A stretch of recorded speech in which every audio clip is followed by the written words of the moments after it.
लोकसभा चुनाव समेत कई चुनावों को लेकर देहरादून में उत्तराखंड प्रदेश भाजपा कमेटी का मंथन हुआ है और इस बैठक में प्रदेश भर से 1350 से अधिक पदाधिकारी को दिशा निर्देश दिए गए।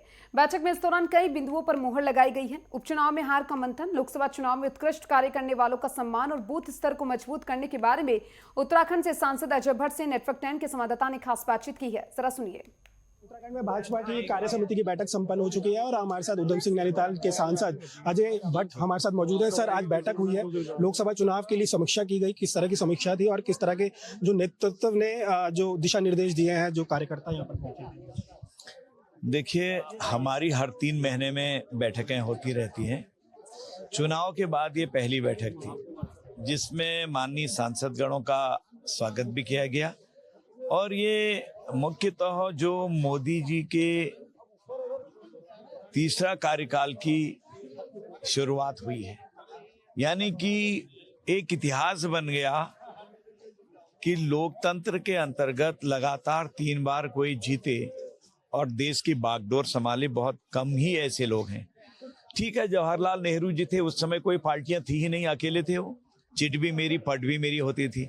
लेकिन यहाँ इतने संघर्षों के बाद लोगों का जनविश्वास जिन्होंने प्राप्त किया इतने बड़े देश का, 1 बार नहीं 2 बार, 2 बार नहीं 3 बार, तो उनको बधाई देने के लिए प्रस्ताव पारित करना, इन सारे बातों पर सिंहावलोकन करना कि चुनाव में कैसा कैसा रहा, कितने प्रतिशत हमने इस प्रदेश में वोट पाए और कितना कितना मत प्रतिशत हमारा कहीं पर कम हुआ, कितने बूथ हम जीते, कोई बूथ अगर जीतने से रह गया तो कैसे रह गया, ये तमाम चीजें इन पर हमारी चर्चा के विषय होते हैं।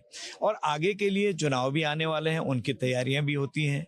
अभी हमारा नगर पालिका, नगर पंचायत, महानगर पालिकाओं के चुनाव होंगे, जिला पंचायत के चुनाव होंगे, उसके बाद हमारे 2027 में हमारे फिर से विधायक के चुनाव होंगे। तो एक क्रम चलते रहता है, हम लोग बैठते नहीं हैं, हम लगातार चलने वाली पार्टी हैं। हमेशा बूथ व्यवस्था अगर किसी के पास है तो हमारी पार्टी के पास है, किसी के पास ऐसी बूथ व्यवस्था अब नहीं है।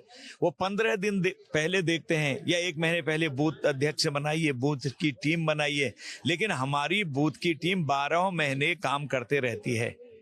उस पर मनाए जाने वाले त्योहार हैं जो हर त्रैमासिक मनाए जाते हैं, कुछ विशेष तिथियां हैं जिनको मनाया जाता है, इसलिए ऐसा है ही नहीं कि कहीं पर कोई दिक्कत आती हो। और जहां तक बद्रीनाथ जी की सीट का रहा, बाय डिफॉल्ट रहा, कई चीजें होती हैं, पार्टियां समीक्षा करेंगी, इससे कोई फर्क नहीं पड़ने वाला है। 2027 में पुनः भारतीय जनता पार्टी भारी बहुमत से फिर से उत्तराखंड की सेवा करने के लिए आएगी। ये बिल्कुल कार्य समिति की बैठक संपन्न हो चुकी है और जिस तरह से सांसद जी ने कहा कि जो 2027 का विधानसभा चुनाव होना है और आगामी निकाय चुनाव होने हैं और इसके साथ साथ जिला पंचायत चुनाव होने हैं, ऐसे में पार्टी को दिशा निर्देश दिए गए हैं और आने वाले समय में जो बूथ स्तर है उसे और मजबूत किया जाएगा और जो केंद्र और राज्य की जो जन जन की योजनाएं हैं उन्हें लोगों तक पहुंचाने की कोशिश की जाएगी। कैमरा जर्नलिस्ट सुनील के साथ मैं तुषार गुप्ता, नेटवर्क 10 देहरादून।